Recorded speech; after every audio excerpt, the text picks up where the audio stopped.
Yeah. Good day. So today I'm going to be the first behalf that going to present for our project assignment together. Okay, my name is Claudina Sadayus. My metric number is CSZB2033 Okay, for the next slide. So I'm going to present for part A exercise historical context and development, which is 1.0 historical overview, milestone 1, the kindergarten movement and February 1837.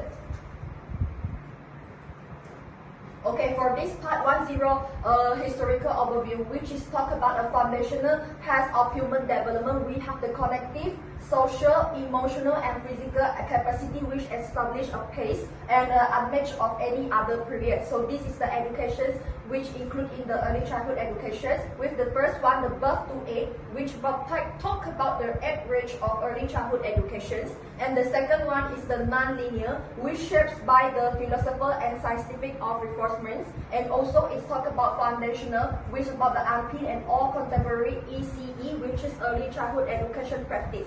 Okay, for the next part, there's a 3 key point historical milestone, which is starting with the 1837 about the kindergarten movement, which published by Frederick Frober. They have some kinds of theoretical framework that aligns in the ECE early childhood education methods. Okay, in 1907 they talk about the Montessori method, which talk about the Maria Montessori method, and the 1945 is talk about the development psychology in early childhood education, and this is about Piaget, Vygotsky, and also Bradford's theory. Okay, for all the understanding in this theory, it is dispensable as the current practice of direct and descent of the past intellectual and social movements. Okay, for the next part, this is about the kindergarten movement, which is the milestones one that I'm going to explain to all of you, as this is about Frederick Frober 1837, about how the theory of helping the early childhood educations, about how they're going to shape about the theory, and also their timelines talk about the garden of the children where young's mind blooms. Okay. Okay, for the next part, the kindergarten movement, which talk about the core idea for this part, which is the Frober philosophy talk about the children grow mostly naturally in nurturing, prepared environment, which all the child they learns about what they have to know from their house. Okay, after that they're going to learn it in the school. So that is the theory from Frober. And also it talk about the play in the highest expressions of the child development. Also talk about the educator roles, about nurturing and also the curiosity and not the instructions.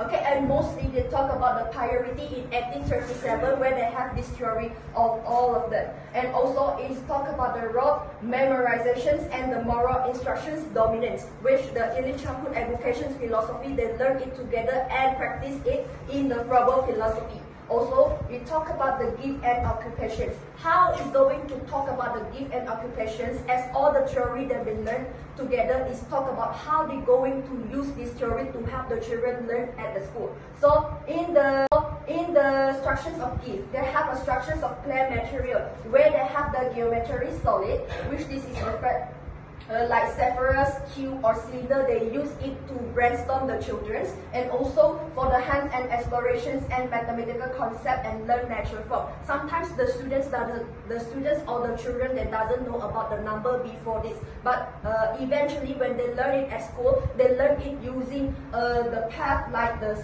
cube and the cylinder to help the children also to understand better, because that is the how to say that, the natural development from what they have seen manually in front of their eyes. Okay, for the creative activity, they have the occupations in the weavings, drawing, and clay modeling, where they have this supporting, expressive, and fine motor development. Okay.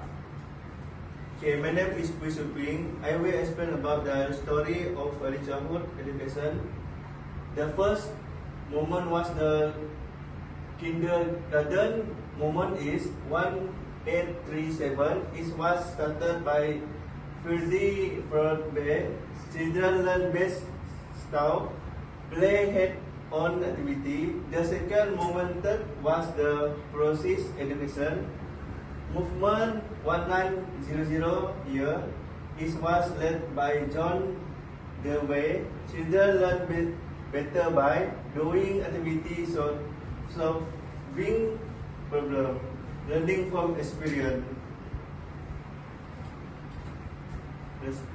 Next.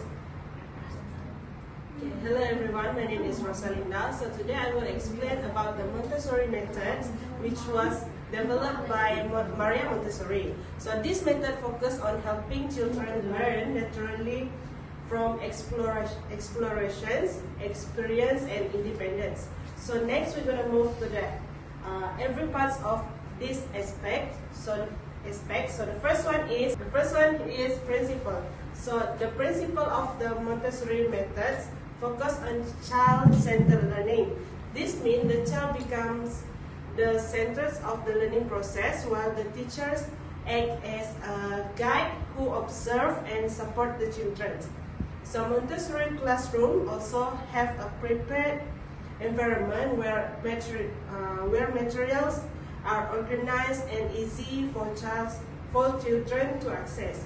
So children learn through hands-on activity using real material, and they are given freedom to choose activities but still follow certain rules. So mixed-age classrooms are also used so children can learn from each other. Next we will move to the second one, which is modern applications. So modern applications of the Montessori methods can be seen in many schools today, especially in early childhood education. So some schools combine Montessori principles with the national curriculum to meet academic requirements. So in modern classrooms, technology may also be used carefully to support learning, but the focus is still on active and hands-on experience. Next, we will move to the third one, which is the impact on children. So the impact on children is very positive because this method helps develop independence, confidence, and problem-solving skills. So children also improve their social skills because they learn to cooperate and communicate with others in the classrooms. So the last one is Montessori methods in Malaysia. So in Malaysia, the Montessori methods is mostly practiced in private preschools and kindergartens. So many parents choose this method because it focuses on independence and holistic development. So however, the fees are usually higher and not all schools follow the original Montessori principles completely. So that's all from me. Thank you. Hello everyone, my name is Jasmita Rendo Anajini. Today I will present about Reggio Emilia approach. The Reggio Emilia approach even name is Reggio Emilia, Italy, under the leadership of Luis Malaguzzi. This approach views children as competent, curious and capable individuals. It believes that children actively construct their own knowledge through meaningful interaction with their environment and with others. Is a key principle of 100 language of students, which is this means children express their idea and understanding in many different ways, such as through art, music, movement, drama, storytelling, and play. This certainly is not limited to speaking and writing only, but is seen as a creative and expensive process. Okay, next is another important of documentation, which is teacher observe and record children learning using photograph, notes, and symbols of their work. This makes children think, visible, and help in reflections, assessment, and future planning. Next is the environment is also known that the third teacher. Classrooms are designed to be organized, attractive, and rich in material to encourage exploration and collaboration. My name is Elvini and I'll be presenting about part B, which is theoretical frameworks. As you can see here, theoretical perspective is about the why behind the practice, which is beyond activities. As you can see, ECE in Malaysia is rooted in psychological principle, not just a daily routine. Next, from global foundations, it's exploring Piaget, which is individual mind, and also Vygotsky from perspective social interactions. Next, from local context, as we can see here, how these global pillars translate into the Malaysian KSPK curriculum. And lastly, goal, creating intentional strategies that respect our unique cultural and developmental needs.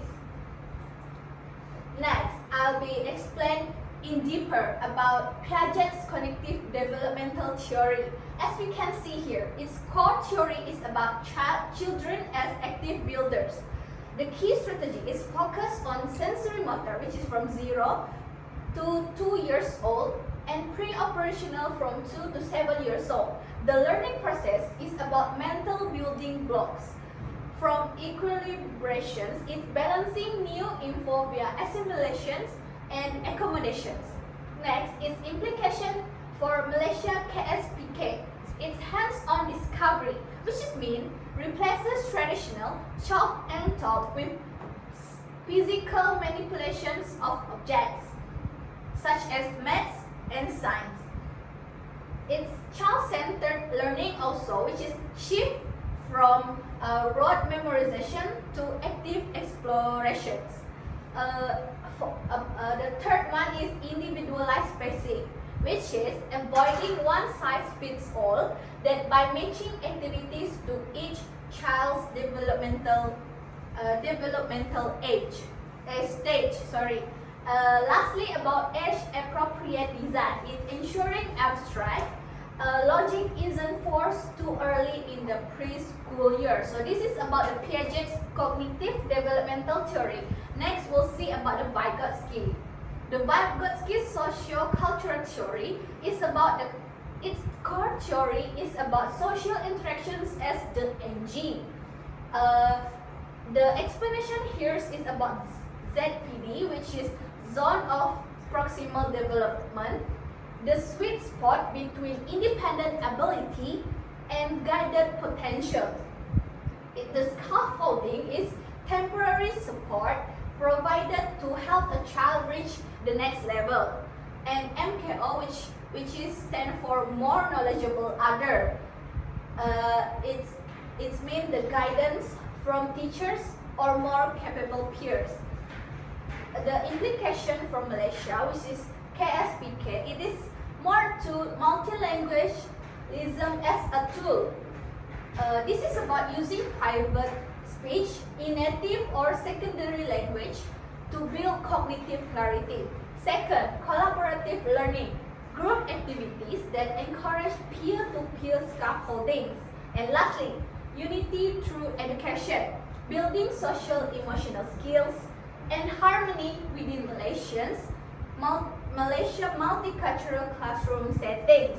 So this is the comparison between part A and part 1 and part 2, which is the Piaget and the Vygotsky. Next. And lastly, it's about integration from theory to practice. As we can see here, it means the why behind the how. It is the combinations of the theory, as we can see here from Montessori and Piaget. Focus on self-directed discovery, which is children navigate schemas through independent work. And next, the combination between Reggio Emilia and Vygotsky. This theory focus on social collaborations, which means learning through the 100 language and community projects. From the historical evaluations, it is from verbal to doing, shifting from gift, which is structured objects, to learning by doing, which is active citizenship. Next, passive to active, moving from children as empty vessels to co-constructions of knowledge. And lastly, the modern Malaysian impact, which is impact to Malaysia. First, it said here that professional compass, which is theory help teachers adapt the KSPK to real-world classroom needs. Next, intentional strategies, which is knowing when to step back, the Piagetian discovery versus when the step in, which is Vygotskian scaffoldings. And last but not least, it is bottom line. The theory ensures ECE practices are not just routine, but purposely path to a child's full potential. So this is the last point in our presentations. So that's all from us. Thank you.